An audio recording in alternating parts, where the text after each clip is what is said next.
Okay, so the quick and easy way to change an anti-roll bar link sway bar on an e46 without removing a whole, I know I'm lazy, without removing a whole bar.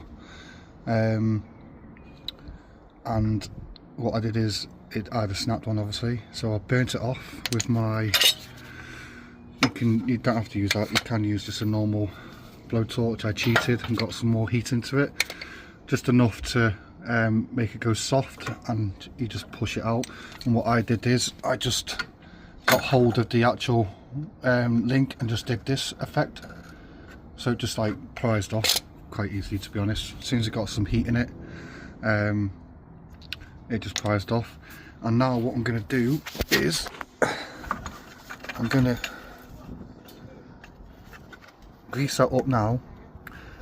I'm going to connect in a second. I'm going to connect the G-clamp and push it in to the link and then bolt it up.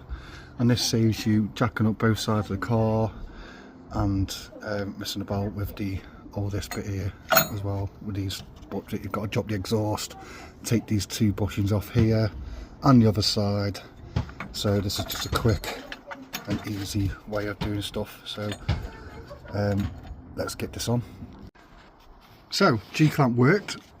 I just worked this out myself. I just couldn't be bothered taking all that off, because at some point I am going to take this whole back end off and everything when I do the turbo conversion, because I'm going to need a better diff, and they're going to do all the bushings.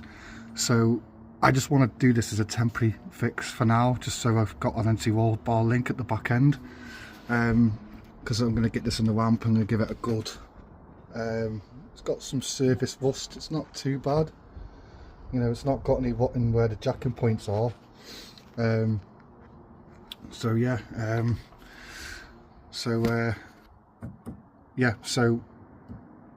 G-clamp, 24mm socket.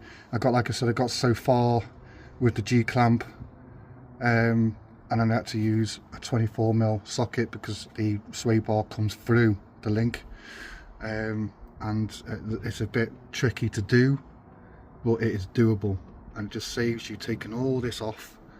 So I'm going to go ahead now and then bolt all that up, and then it's all done.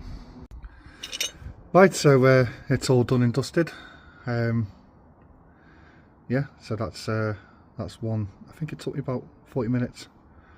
Most of that was scratching my head, but yeah, we got there in the end. Saved taking the whole sway bar off anyway. So for now, but it will come off eventually when I do all this, when I do all the underneath and back end and sort these.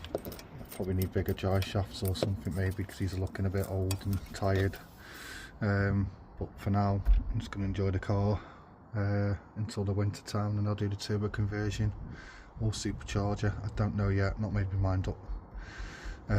But yeah, so there we go. All nicely done. Thanks for watching.